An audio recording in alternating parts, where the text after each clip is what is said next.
Honeymoon ले जाऊं, हाँ तो हिचला मोर दुल्हन बनाऊं। सो फूले पियर पियर सिमहर फूले लाली, फोन ऊपर फोन करते ये टूरी दिल वाली। मोला हार लागो तोर रंग रंग के नखरा टूरी झार लागो, मोला हार लागो तोर रंग रंग।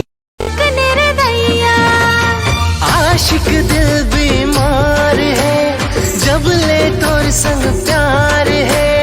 आजा मोर घर अंगनामा तोरे इंतजार है। कर रानी आगे जाड़ के महीना, गर्मी कर कहतरा बेकुत्ता कमीना। लाखों हजारों में मैं एक हसीना, जारी बन रहा थोड़ा कुत्ता कमीना। परसा के फूल हा फागुन मा फूलते, तोरी चेहरा राजा नैना मा झुलते। कोयली के भाखा कस तोर मीठ बोली। मोरो शुरू हो जातिस माया के कहानी, मोरो शुरू हो जातिस माया के कहानी। एक खाता मोर कोती आखी के काजर मावो दूरी पिता झाझर मना। मोरे बहरा पे जागे रे तोरे स्नो पाउडर मना। मोरे डोली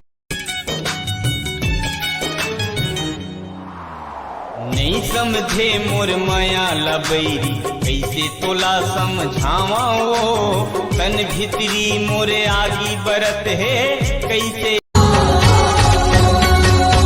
झंटला जाना गोरी मोर तिरमाना वो, पेरी बाजा के तोरे चूरी लाखन काना वो। जैसे मैया वो राजा बैरी ही जमाना दा, ए राजा तोला रे तोला रे तोला रे तोला रे। दीवाना तोला रे तोला रे तोला रे तोला।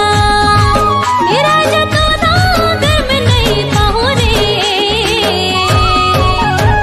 कहीं होके घर ले निकल जाओ रे। खा के जहर में मर जाओ रे, कहीं होके घर। ठंडा हवा के झोंका चल के पवन पुरवैया।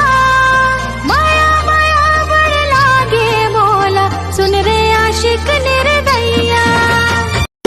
मान लेना राजा मोर कहना लमान, माया होगी तुर संग तै बनगी मोरे जान। मोर दिल महावे तोरे रे पहचान। आखी के काजर मावो दूरी पिता झाझर मना। मोरे बहरा पे जागे रे तोरे स्नो पाउडर मना। मोरे डोलिया कत को चेहरा देखो तोर जैसे नहीं है ना। तोर पहले नजर मा मैं हो गयो दीवाना।